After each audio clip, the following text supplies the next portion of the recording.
حبیب اللہ صلی اللہ علیہ یا رسول اللہ وسلم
علیک یا حبیب اللہ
پچھلے جمعے پہ عرض کیا کہ اللہ پاک کی نشانیاں،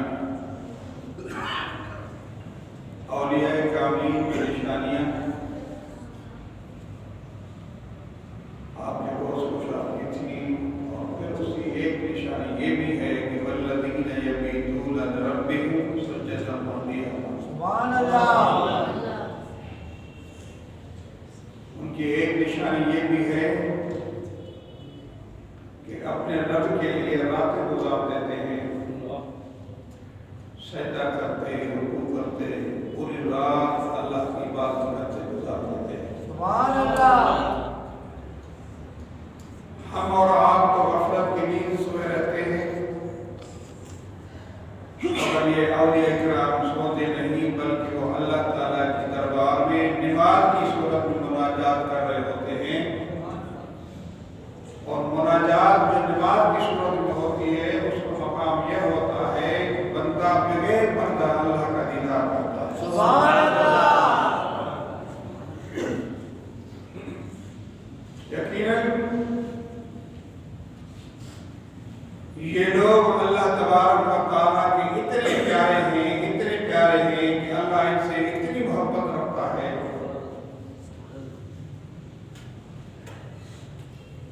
بخاری شریف کی حدیث سیدنا ابو رضی اللہ عنہ کی روایت سے یاد آئی.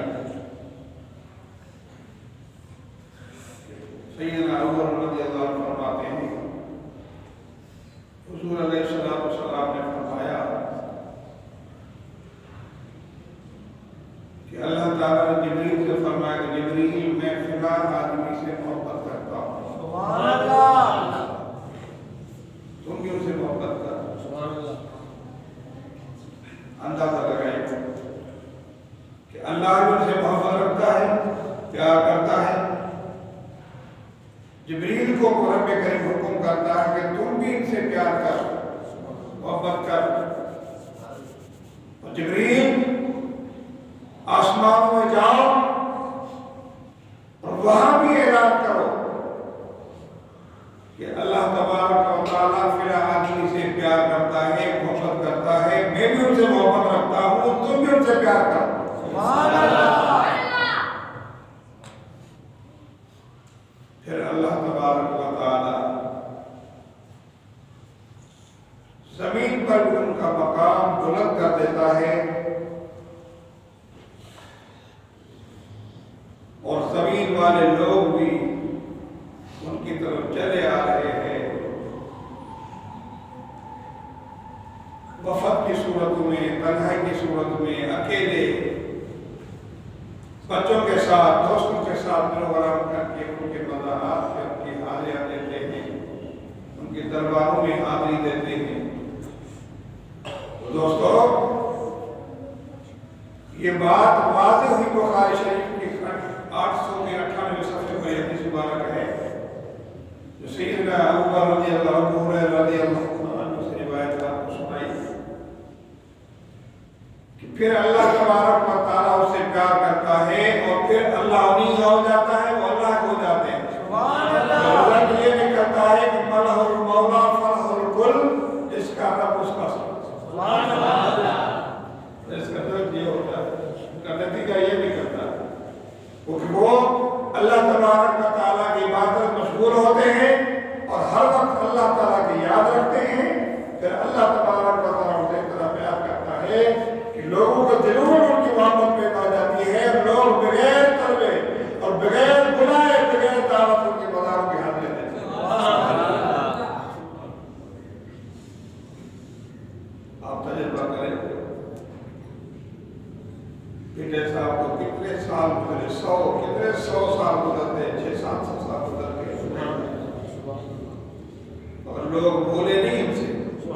آپ جب چاہیں جائیں, آدھی رات کو جائیں, دربار بھرا ہوتا ہے, آپ کو رہنے کی جگہ مشکل ملے گی. لنگر چل رہا ہے اللہ والوں کا اور ہزاروں لوگ آپ کے لنگر پہ کرتے ہیں. لنگر پہ جائیں تو سارا سب اور آستانہ آپ کا بھرا ہوا ہے. اندر جاؤ تو اندر لوگ مزارات پہ بیٹھے ہوئے ہیں اور عبادتیں کر رہے ہیں, چلے کاٹ رہے ہیں, وظیفے کر رہے ہیں, مراقبے میں بیٹھے ہوئے اللہ کا ذکر اذکار کرتے ہیں. اللہ والوں کے پاس بیٹھ کر یہ لوگ ان سے فیض حاصل کرتے ہیں. اس لیے کہ اہل سنت کا عقیدہ ہے کہ وفات ہونے کے بعد بھی اولیاء کرام نے فیض دریافت کرتے ہیں. سبحان اللہ. فیض سے بھر دیتے ہیں. اور جب معین چشتی جبیر رحمۃ اللہ علیہ ہوتے ہیں, دادا صاحب رحمۃ اللہ تعالیٰ نے 800 سال سے زیادہ وفات ہوئی, 800 سال سے زیادہ ہو گئے. اچھی میرے وہاں سے چلا کاٹا. کبھی آپ جائیں, سامنے مزار ہے, کسی کونے پہ آپ کا حجرہ بنا ہوا چبوترا جہاں حضرت نے چشتی صاحب رحمۃ اللہ علیہ نے عبادت کی تھی اور چلا کاٹا تھا. مزار تو بہت جو رہتا ہے وہ تو آپ ہی نہیں بیٹھ سکتے ہیں اندر. ہم نے یہ بڑے بڑے گنبد بیٹھے ہیں رکھے ہوئے بزرگوں کے, ہزاروں آدمی اندر بیٹھ سکتے ہیں. مگر داتا صاحب کی مسجد بہت بڑی ہے, شان بہت بڑا ہے. آپ دیکھ کے حیران ہو جائیں گے. مدینہ یاد آئے گا آپ کو, شان مصطفیٰ مصطفیٰ یاد آ جائے گا. اتنا شان حضور کا کھلا ہوا ہے, اتنا شان ہمارے علی حیدر دہلوی رحمۃ اللہ علیہ کا مثال اتنا کھلا اتنی بڑی مسجد ہے شاندار، اگر آپ کی مزار کی جگہ تنگ ہے آپ اندر بیٹھ نہیں سکتے، مگر کیا کہ آپ اس کے دائیں طرف آپ دیکھیں جہاں وہ آپ کو قطار نظر آئے گی وہ ہم اور آپ نہیں بلکہ وہ سارے اولیاء کرام بیٹھے ہوتے ہیں۔ آپ جائیں اس طرف سے اولیاء کرام کی لائن لگی ہے، فیض لے رہے ہیں بزرگ کی مزار سے۔ اب آپ تو پتہ نہیں کتنی ہے۔ تو دوستو اجمیر رحمۃ اللہ تعالیٰ کا بھی چبوترا سامنے ہے بنا ہوا ہے، 40 سال آپ یعنی آپ نے چلہ کاٹا اور چلہ کاٹنے کے بعد جو آپ کو فیض ملا، وہ جب فیض ملا اور آپ نے اپنا عقیدہ ظاہر کیا ہے، وہ آپ کا عقیدہ ہے کہ شعر کے نظریے میں ہے، وہ شعر بھی آپ کے مزار میں لکھا ہوا ہے۔ گنج بخش فیض عالم مظہر نور خدا۔ سبحان اللہ۔ یہ سوچنے کی بات ہے کہ گنج بخش فیض عالم یعنی خزانہ بھی بخش دیتے ہیں، دنیا کو عالم کو فیض بھی دے دیتے ہیں، اور یہ بدبخت کہیں کہ بس یہ فیض نہیں دے سکتے۔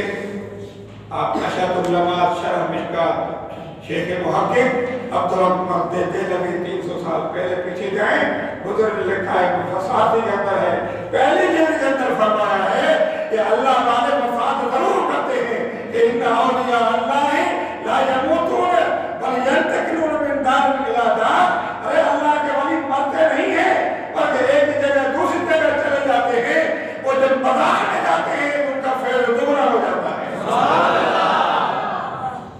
بزرگ نے بادشاہ العلماء شرح مشکات میں لکھا ہے، دکھا سکتا ہوں کہ پہلے ان کی ولایت سنگل تھی، جب دنیا میں تھے تو ان کی ولایت سنگل تھی، جب وفات پا گئے تو ڈبل ہو گئی، اس لیے بزرگ فرماتے ہیں وہ سنگل اس لیے تھی اس وقت توجہ اللہ بھی تھا اور دنیا بھی تھا، دونوں طرف توجہ تھی۔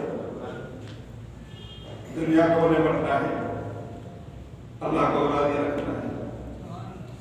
اب جو دنیا چھوڑ دی، دنیا سے اللہ تعلق ہو گئے، اب صرف اللہ کی طرف متوجہ ہیں، اس لیے ان کی ولایت میں اضافہ آ جاتا ہے اور ان کی ولایت ڈبل ہو جاتی ہے۔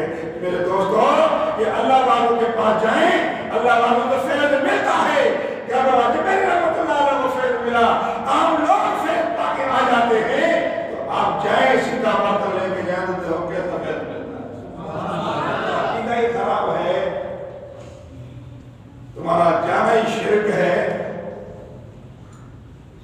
تو تم جاتے ہی اسلام سے خارج ہو گئے، مگر جو مسلمان جاتا ہے عقیدہ لے کر جاتا ہے، اپنے ایمان میں اضافہ ہو جاتا ہے اور کچھ لے کر آتا ہے۔ یہ اللہ والے ہیں، دیتے ہیں سب کچھ، مگر لینے کا چاہیے سب کچھ، لینے کا ڈھنگ چاہیے، ادب چاہیے، احترام چاہیے، اور اللہ والوں کے ساتھ اسی توازن نبرت کریں اور انکساری کریں، تو اللہ والے پوری زندگی انکساری کرتے رہے ہیں اور اللہ کے دربار میں اس کو راضی کرتے ہوئے نفس سرکش کی مخالفت کرتے رہے، اپنی پسند کی چیزیں چھوڑ دی اور جو پسند اللہ کی ہوتی تھی اسی کو استعمال کرتے تھے، دنیا کی چیز سے دور رہتے۔ تو گنج بخش فیض عالم مظہر نور خدا، یہ اللہ تعالیٰ کے نور کا اظہار ہوتا ہے، ان کا پورا الہی ہوتی ہے۔ کیوں کہ میں نے پچھلے جو میرے آپ کو بتایا کہ ہمارے امام اعظم ابو حنیفہ رحمۃ اللہ تعالیٰ علیہ اتنی عبادت گزاری کرتے تھے کہ جب آپ رات کو کھڑے ہوتے تھے تو ایک ستون سا نور کا نکلتا تھا آپ کے گھر سے جو آسمان سے ٹچ ہوتا تھا۔ یہ نور کا تحفہ تھا، نور کا تحفہ تھا، غیرت تھا نور کا۔ جب آپ کا مثال ہوا، جو پڑوسی بھی آپ کی مجوسی تھا، اس کے بیٹے نے کہا بابا یہ جو میں نظر آتا تھا کھمبا نور کا جلتا تھا، اب وہ نظر نہیں آ رہا۔ تو باپ نے کہا بیٹے سے کہ بیٹا وہ کھمبا نہیں تھا، وہ مسلمانوں کے امام اعظم تھے، جب وہ عبادت کو کھڑے ہوتے تھے تو اللہ کا نور وہاں سے نکلتا تھا۔ یہ ہمارے امام اعظم ہیں، میرے دوستوں بات یہ ہے کہ اللہ والے فیض بھی دیتے ہیں اور اگر کہیں دوسری جگہ فیض لینا ہے تو اشارہ بھی کر دیتے ہیں وہاں جاؤ. آپ کو پتا نہیں اس بات کا. یہ اللہ والے اشارہ بھی کرتے ہیں. چلے بات میرے سے نہیں ہوگی. سیدنا غوث اعظم رحمۃ اللہ علیہ کے بعد ایک سیٹ صاحب آیا میں جا سفر میں ایسا میں نے خواب دیکھا ہے مجھے قتل کیا جا رہا ہے ڈاکو نے حملہ کیا ہے. غوث اعظم نے کیا فرمایا حماد کے پاس جا وہ بھی وقت کے ولی ہے.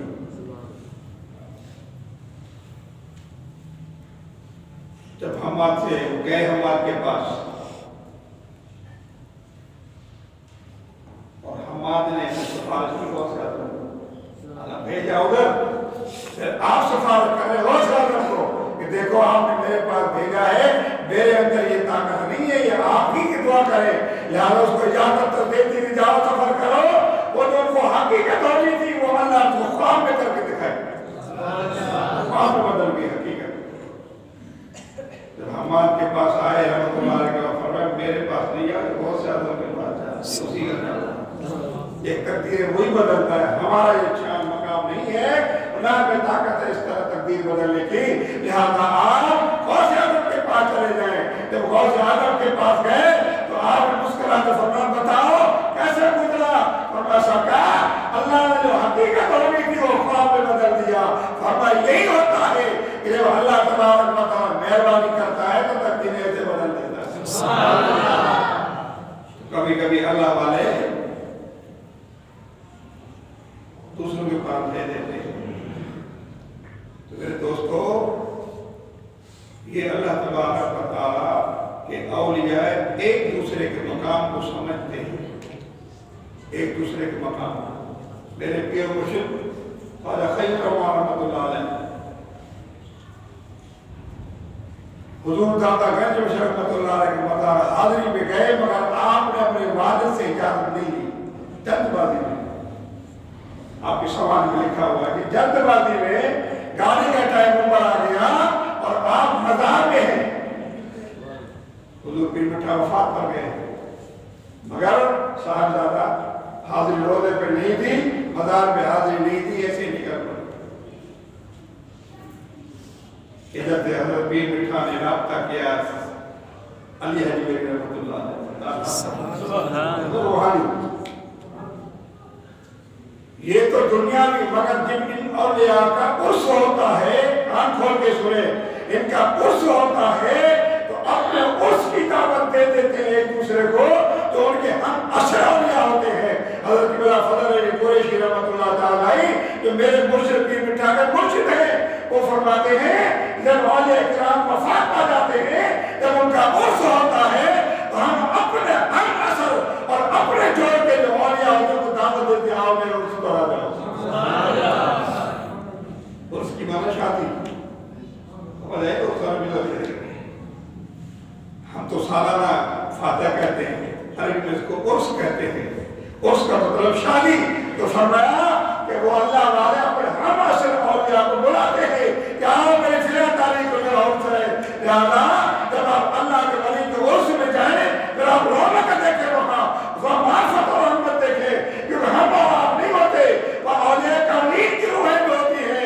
خود صاحب عرس کا روح موجود ہوتا ہے اور وہاں پر نور محفل ہوتی ہے وہاں رحمت برس رہی ہوتی ہے. اس لیے کہ وقت کا اولیاء کرام اپنی روحی ایسے سے وہاں موجود ہوتے ہیں. پیر مٹھا نے فرمایا داتا رحمۃ اللہ علیہ میرا بیٹا آ رہا ہے جلد بازی میرے پاس حاضری نہیں تھی کیا خیال کرنا. حضرت داتا رحمۃ اللہ مزار میں جب آپ اترے بیچ میں بڑا روڈ ہے ادھر سے اترے روڈ سے میرے مسجد میرے خیال میں کوئی 30 فٹ کا فاصلہ ہوگا. داتا رحمۃ اللہ مزار یا 40 ہو بڑا روڈ بھی بہت بڑا ہے. پھر مزار ہے پھر مسجد ہے. جب میرے پیر وہاں اترے چہرہ تو میرا نہیں تھا آپ نے نہیں دیکھے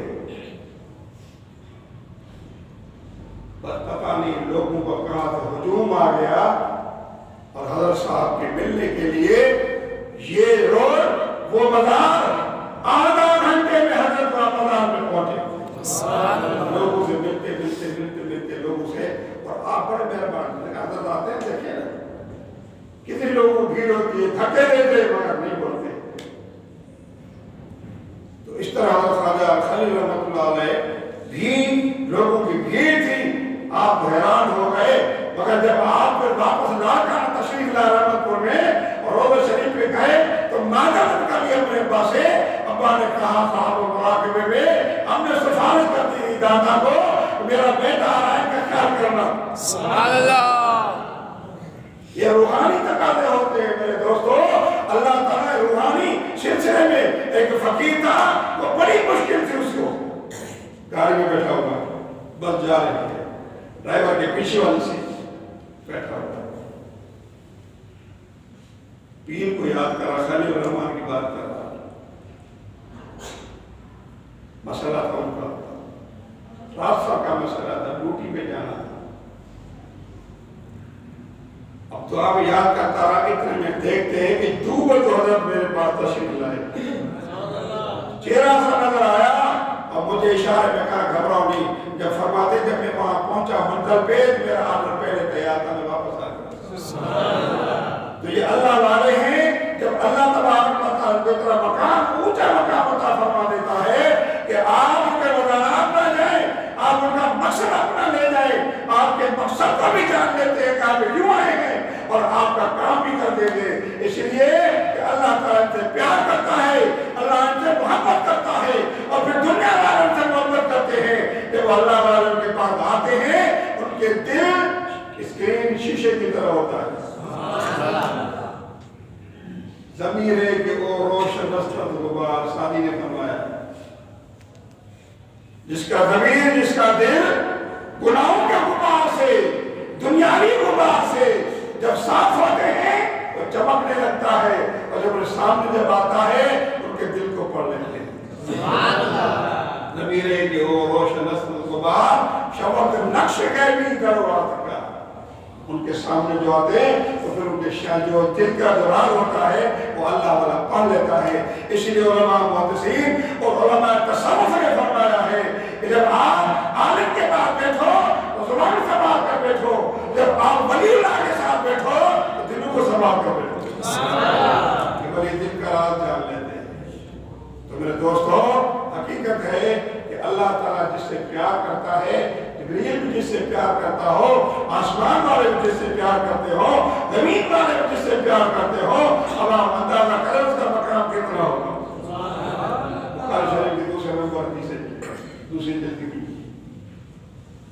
تو یہ اللہ والے ہیں عبادت کرتے کرتے اللہ کو راضی کر لیتے ہیں پھر وہ اللہ تعالیٰ کا اتنا قرب ان کو حاصل ہوتا ہے کہ اللہ نے فرمایا کہ ان کے آنکھیں بن جاتا انہی سے دیکھتا ہے ان کے ہاتھ بن جاتا انہی سے پکڑتا ہے ان کے پاؤں بن جاتا انہی سے چلتا ہے مولانا اسماعیل دہلوی دیوبندی کے سردار ہیں انہوں نے اپنی کتاب صراط مستقیم باب عمارہ میں لکھا کنت لسانہ یتکلم بہ جو حدیث میں نے کتاب پڑھی کوئی بات اس میں نہیں ہے مگر انہوں نے یہ لکھی ہے اپنی کتاب کے اندر کہ اللہ کے ولی جب بولتے ہیں اللہ تعالیٰ کی زبان ہوتی ہے بولتا بنتا ہے وَلِسَانِي يَتَكَلَّمَ بِهِ کہ بتایا تو بندہ بول رہا ہوتا حقیقت میں خدا بول رہا ہوتا سبحان اللہ یہ حدیث کسی بتا لکھا دیکھا سکتا ہوں دکھا سکتا ہوں یہ دیوبندی کے سردار ہیں اور بڑی بات کہتی کہ کنت لسانی یتکلم بہ علامہ اقبال نے بات یہ کہی ہے فارسی میں شعر پڑھا ہے بتایا تو بندہ ہوتا ہے حقیقت میں حلق بندے کا ہوتا ہے زبان اللہ کی تو دوستو اور اس طرح علامہ مولانا امداد اللہ مہاجر مکی رحمت اللہ علیہ فتح واسطہ مسئلہ ادھر رکھا ہوا ادھر دکان کے اندر انہوں نے لکھا ہے کہ اللہ کا نبی غیب جانتا ہے اللہ کے بتانے الہام کا یہ غور سے سنیں اللہ کا نبی غیب جانتا ہے اللہ کے بتانے پر اور اللہ کے ولی غیب جانتے ہیں الہام الہی پر ہوتے ہیں وہ آثار نمودار ہونے میں وہ غیب جان لیتے ہیں. یعنی جو عام نیک بندے ہیں وہ بھی خالی نہیں رہتے. اللہ اپنے لیے مقام عطا فرما دیتا ہے، مگر جو مقام اولیاء کا ہے، جو مقام صحابہ کا ہے، جو مقام نبی کا ہے، تو نبی کے اتباع غلامی کی برکت سے اللہ تعالیٰ اولیاء کو کمال عطا فرما دیتا ہے.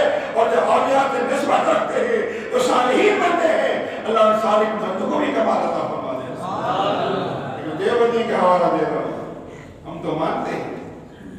حوالہ اس لیے میں نے دیا کہ آپ کچے عقیدے والے ہو تو پکے ہو جاؤ. دکھا سکتا ہوں، کچی بات میں نہیں کرتا. تو دوستو نبی تو جانتا ہے، نبی غلامی سے اولیاء بھی جانتے ہیں اور اولیاء کی غلامی سے بسام امت بھی جانتی ہے. دیکھ پڑھتے بولو ان کی یہ نشانی ہے کہ والذین یبیتون لربہم سجدا وقیاما. وہ لوگ جو راتیں گزار دیتے ہیں اپنے رب کی رضا کے لیے، رکوع کرتے سجدے کرتے رات ختم کر دیتے ہیں. جب رات ختم ہی ہو جاتی ہے ان کی عبادتیں ختم نہیں ہوتی. سبحان اللہ. پھر کا مقام کیا ہوتا ہے؟ انسانی لأوتین. جب مجھ سے مانگتے ہیں ہم جاتے ہیں نا، یا اللہ نے اپنے ولی کے صدقے سے مصیبت ہو، یا اللہ نے ولی کے صدقے سے ہمیں بیٹے عطا فرما.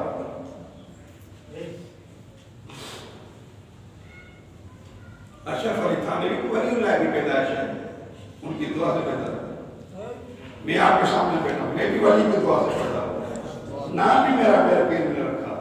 مقصد یہ ہے کہ بات مسلم ہے اور حدیث قدسی میں آتی ہے کہ آتانی انسانی لأوتینہ. جب وہ مجھ سے مانگیں گے تو ان کو ضرور دیا جائے گا. ان کی دعا رد نہیں ہوگی. اس لیے اللہ والوں کے پاس جاؤ، ان سے مانگو، اللہ کے واسطے سے مانگو اور ولی کے صدقے سے مانگو تو اللہ تعالیٰ دے دیتا ہے. ان سے مانگنے کی ضرورت نہیں. حالانکہ سنتے ہیں کئی بار ہمارے آپ کی بات، مگر یہ حلال نہیں ہے، جائز نہیں ہے کہ ہم اس سے کہیں کہ تو بیٹا دے. یہ بیٹا نہیں، ان کی دعا سے بیٹا ہو سکتا ہے. یہ اللہ کے دربار کے پیارے بندے ہیں جو مزارات کے اندر بھی تصرف رکھتے ہیں. تصرف ایسے نہیں رہتے مزارات کے اندر. اور تصرف یہ کہ یہ یہیں سے جاتے ہیں مدینہ طیبہ اور سرکار مدینہ علیہ السلام سے میٹنگ ہی کرتے ہیں. کتابیں پڑھو نا، یہ اولیاء کرام کی ڈیوٹی لگی ہوئی ہے. جو رسول اللہ کے دربار میں جاتے ہیں وہاں سے ان کی ڈیوٹیاں لگتی ہیں. میرے دوستو یہ وہی لوگ ہیں جن سے اللہ بھی پیار کرتا ہے، جبریل بھی پیار کرتا ہے. دنیا وہاں پیار کرتی ہے، وہاں کیوں ڈرتی ہے دنیا؟ کون کس کو بلاتے ہیں؟ نہیں، کلندر میں خود جاتے ہیں کرایہ بھاڑا کر کے، سفر سرد کرنے میں خود جاتے ہیں، داتا جبریل میں خود جاتے ہیں، مہاراجا جبریل میں خود جاتے ہیں، مدد علیہ السلام خود جاتے ہیں. وہ بلاتے کسی کو نہیں ہے، مگر یہ ہے کہ عقیدت ہے انہیں اللہ والوں سے ملتا ہے. اور پھر یہ بھی کبھی کبھی بول بھی دیتے ہیں، کبھی کبھی کہہ بھی دیتے ہیں تو نہیں آ رہا. کیوں نہیں آ رہا؟ تو جانا ہی پڑتا ہے. وہ کتنا مریض کیوں نہ ہو پھر وہ جانا ہی پڑتا ہے. بہرحال یہ سچا اور ہے. مقصد کہنے کا یہ ہے کہ اللہ والے ہیں، دنیا کا ربط رکھا ہوا ہے اور دنیا ان کے زیر ہے اور جہاں تصرف چاہیں کر سکتے ہیں. اللہ تعالیٰ ان کو تصرف دیا ہوا ہے. ان کا مقام یہ ہے اور ان کی محفل میں بیٹھو گویا اللہ کی محفل میں بیٹھو. من اراد ان یجلس مع اللہ، جو چاہتا ہے کہ میں اللہ کی محفل میں بیٹھوں. یہ کس نے کہا؟ اشرف نے کہا، اپنی کتاب میں لکھی. من اراد، جو چاہتا ہے ان یجلس مع اللہ کہ اللہ کے ساتھ بیٹھے، تو ان یجلس مع التصوف، اللہ والوں کے ساتھ بیٹھے. وہ اللہ والوں کی محفل ایسی ہے، وہ اللہ کی محفل ہے. جب ان کی محفل میں بیٹھے گا اللہ کا دیدار ہو جائے گا، اللہ کی رحمت نازل ہو جائے گی. میرے دوستو اسی رب کریم نے فرمایا ان بندوں سے جب سے مانگتے ہیں سوال کرتے ہیں تو ضرور دیا جاتا ہے. اور پھر من عادى لي وليا فقد آذنته بالحرب، جو میرے سے مقرر بندے سے مخالفت کرتا ہے، دشمنی رکھتا ہے، میں اللہ کو اعلان جنگ کرتا ہوں. ان سے اللہ بناتا ہے. غوث اعظم رحمۃ اللہ علیہ کے زمانے میں جب آپ پڑھتے تھے درس نظامی طالب علم کی دور میں بہت سے آدمی پڑھے ہیں ایسے پیر نہیں بنے ہیں پتا چلا کہ بغداد شریف کے باہر کوئی ولی اللہ آیا ہوا ہے یہ مستجاب الدعوات ہے غوث اعظم نے اپنے دوست عبداللہ تیمی سے مشورہ کیا کہ ٹھیک ہے چلتے ہیں بزرگ کی زیارت کرنے تو ابن سکا نے بھی سن لیا وہ ہم سبق تھے ابن سکا نے بھی سن لیا کہ چلے میں بھی چلتا بزرگ کی زیارت کر کے آئے بزرگ کی زیارت میں جانا غوث اعظم کی سنت تھی اگر جانا شرک ہوتا تو کیوں جانا پھر اتنی ولایت مشرکوں نے بات کفایت ولایت ملتی ہے کیا سب ہو جاتا ہے نہ دنیا کا نہ دنیا کا نہ دین کا گئے جب وہاں پہنچے دیکھا بزرگ بیٹھا ہوا ابن سکا نے کہا میں اسے سوال کروں گا چکر آ جائے گا یہ طالب علم کا دور تھا بستی تھی ہم بھی ایسے دور میں تھے ہمارا چکر چھیوں سے ہو جاتا تھا آبی سے ہو جاتا تھا نکلتے چکر ہوتے تھے بڑے تو اس نے سوچا کہ اگر بزرگ ہے تو ظاہر عالم ہوگا صاحب معرفت ہوگا عارف باللہ ہوگا میں ان سے سوال کروں گا دیکھو میرے سوال کا جواب دیتا ہے کہ نہیں چکر آ جائے گا تلفظ یاد کر عبداللہ تیمی میں بھی سوال کروں گا یا دیکھو مجھے جواب دیتا ہے کہ نہیں اور سرفرم میں یار سوال نہیں کروں گا کہ بے ادبی ہے تم لوگوں کو میں منع کر رہا ہوں سوال نہ کرنا بلکہ دیکھنا میں تو یہ دیکھوں گا کہ مجھے فیض کی طرح ملتا ہے یہ غوث اعظم کا نظریہ تھا آپ فرماتے ہیں جو قریب گئے جنگ کی ہے بندہ غائب ہو گیا ہم حیران ہو گئے کہ کہاں غائب ہو گیا ابھی تو بیٹھا تھا بس یہ جھلک پلک میں پھر آ گیا دیکھا بیٹھا بڑی غضبناک آنکھوں سے ابن سکا کی طرف دیکھا ابن سکا تو کہتا ہے میں جواب تیرے سوال کا جواب نہیں دے سکتا یہ لو تیرا سوال کا جواب یہ ہے کمال میرے پھر بیٹھا رحمت اللہ علیہ کے پاس بھی 100 سوال لوگ دیوبندی وہابی اہل حدیث جیل میں ڈاکہ آتے تھے اور حضرت قبلہ اعظم رحمت اللہ علیہ دوران تقریر سبھی کو جواب دے دیتے تھے سبحان اللہ سوال کرنے کی نوبت ہی نہیں آتی تھی پیر بیٹھا رحمت اللہ علیہ کے ہاں جو آتا تھا دل میں فقیر ایسا نہیں کرتا یہ شریعت کے خلاف یا فقیر ایسا کرو یعنی سب کو جواب دیتے تھے ان کا کسی کو نہیں لگاتے ناک میں تم یہ کرتا ہے اور پھر تبلیغ میں جواب دیتے تھے اور ہدایت فرما دیتے تھے تو اللہ کے ولی نے دیکھ لیا ابن سکا تو یہ سوچ رہا ہے مگر میں دیکھ رہا ہوں تیرے جسم سے کفر کی بو آ رہی تو بڑا عالم بن جائے گا مگر تیرا ایمان نہیں رہے بہت پاپڑوں میں تو در گیا پھر عبداللہ کی طرف دیکھا عبداللہ تو بھی کچھ سوال کرتا ہے یہ لو سوال کرتے ہیں مگر میں بھی دیکھ رہا ہوں کہ تو بھی قانون بھی لوگ تک پہنچ جائے لوگ کندھے اٹھاتے پھریں گے تجھے بڑے عالم بن جاؤ گے تیرا ایمان محفوظ رہے گا غوث اعظم عبدالقادر ادھر آؤ آپ کو سینے سے لگایا اور فرمایا دیکھو مجھے نظر آ رہا ہے ایک زمانہ آئے گا کہ منبر بغداد پر بیٹھ کر کہے گا قدمی ہاذا اللہ رکعت اپنے خطبے کے اندر کہ میرا قدم سارے اولیاء کی گردن اتارے آپ اس مقام پر پہنچ جائیں خیر ہم زیارت کر کے نکلے وہ ٹائم آیا میں بھی عالم بن گیا دسار بندی ہو گئی عبداللہ بھی تمیمی بھی دسار بندی ہو گئی ابن سکا بھی دسار بندی ہو گئی بڑے مناظر ہو گئے عیسائی یہودی سے مناظرے کرتے تھے اسی طرح سے سبھی اور ابن سکا بھی بڑا مناظر بن گیا بڑے عالم ہو گئے پھر ابن سکا مناظرے کے دوران ایک عیسائی کی لڑکی پر نظر پڑ گئی بڑی حسین جمیل تھی اس نے کہا میں تو دین چھوڑ دوں گا اگر تجھ سے رشتہ کرایا اس نے کہا دین چھوڑ دو دین محمدی چھوڑ دو تیرا نکاح بھی کر دیں اس نے نکاح دین محمدی چھوڑا اس عیسائی سے نکاح کر ایمان کیا بزرگ نے فرمایا تھا اور عبداللہ تمیمی بڑے مناظر بنے تو لوگ کندھوں پہ گھما رہے تھے زمین پہ قدم رکھنے نہیں دیتے تھے اتنے بڑے عالم ہوئے اور پھر غوث اعظم وہ زمانہ فرماتے ہیں میرا بھی وہ زمانہ آ گیا میں بھی انتظار میں تھا کہ مجھے اللہ تعالیٰ نے مقام دیا کہ میں منبر مصطفیٰ بیٹھ کر یہ کہا کہ چلو اللہ نے مجھے مقام دیا ہے کہ قدمی ہاذا اللہ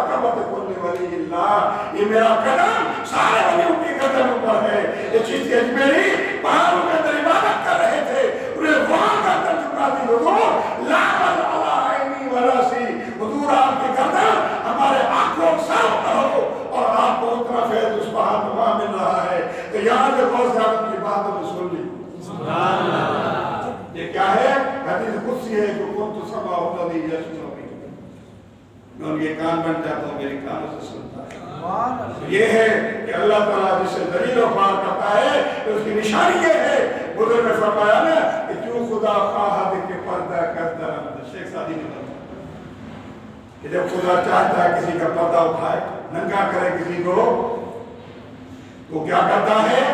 میلے شدر کانے پاکا پاک لوگ پہ تان کرتا ہے ان پہ ہٹ کرتا ہے. آپ ان کو دیکھیں سارے علیہ کرام کے دشمن بنے ہوئے ہیں. دوستوں یہ ہے کہ جسے اللہ دلیل و خوار کرتا ہے کہ جو خدا خواہد کہ پردہ کس طرف دے میرے شدر تانے پاکا کنت دے. جب کسی کو خدا دلیل و خوار کرتا ہے ان کی نشانی یہ ہے کہ وہ اللہ کے اولیاء اور صالحین بندوں کی مخالفت کرتے ہیں. دوستو بچو یہ اللہ والے ہیں. اللہ والے ہیں. اللہ کے بولتے کچھ نہیں مگر اللہ تعالیٰ بدلہ لے لیتا ہے. یہ جیسے اللہ نے فرمایا حدیث قدسی میں کہ میں اس کا دشمن بن جاتا ہوں جب میں اولیاء کرام کی مخالفت کرتا ہے میرے صالحین کی مخالفت کرتا ہے. دوستو اللہ سے دعا ہے اللہ تعالیٰ ہمیں آپ کو سب کو اولیاء کرام کے ادب و احترام اس سے محبت فرمائے. بھلے ہم کسی بھی طریقت پر ہوں. اگر آپ نقشبندی ہیں قادری آتا ہے بزرگ عزت کرو سہروردی ہے چشتی ہے کوئی بھی بزرگ ہے بھلی آپ نقشبندی ہو قادری ہو سہروردی چشتی ہو اور ادب کا ایسا مقام ہے کہ من لا ادب لہ لا ایمان اللہ. جس کو ادب نہیں ہے اس کو ایمان نہیں ہے. لہذا ادب ایک ایسا مقام ہے کہ بندے کو مقام پر پہنچا دیتا ہے. سبحان اللہ. حضرت مشوری صاحب رحمۃ اللہ علیہ میرے استادوں کے شاگرد ہیں بلکہ شاگردوں کے شاگرد ہیں. مشوری صاحب بہت بڑے بزرگ سندھ کے ولی ہیں قادری سلسلے کے بزرگ ہیں. چہرہ تو دیکھتے آپ اس کا سبحان اللہ. چہرہ دیکھتے اللہ والوں کا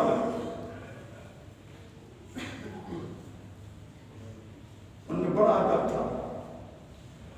تو وزیرہ نبی بخش نے ہمارے استاد صاحب سے سوال کیا میں بیٹھا ہوا تھا. فرمایا تھا یہ مشوری صاحب آپ کے شاگرد ہیں شاگردوں کے شاگرد ہیں سننے جتنے سے پڑھے ہوئے وہ بھی آپ کے شاگرد ہیں. یہ شاگردوں کا شاگرد ان کا بڑا بڑا مقام ہے. عالم تو ہے مفتی بھی ہے مگر شان یہ ہے کہ وہ وقت کا ولی بنا ہوا ہے اور آپ کے شاگرد ہیں. فرمایا میرے استاد کے اب الفاظ ہیں فرمایا کہ مشوری صاحب کو اس طرح مقام اللہ نے ادب سے دیا. ادیب بڑا ہے. اگر دور سے اور معرفت اتنی تھی اگر دور سے کوئی عالم آتا تھا وہ سمجھ جاتے تھے عالم آ رہا ہے اور اگر کوئی سید آتا تھا سمجھ جاتے حضور کی اولاد مارو ان سے گٹھی لو ان سے ٹھیلا لو ان سے خدمت کر کے یہاں میرے پاس پہنچا دو. ان کی اتنی نگاہ تیز ہوتی تھی سید کو عالم کو دور سے جانتے. یہ مقام تھا. یہ ادب ایسا مقام ہے کہ انسان کو مطلب پہنچا دیتا ہے. ادب بڑوں کا ادب بزرگوں کا ادب ماں باپ کا ادب یہ بہت منزلیں طے کرا دیتا ہے. اللہ سے دعا ہے اللہ نے آپ سب کو اولیاء کرام کی محبت اور عقیدت اور ان کا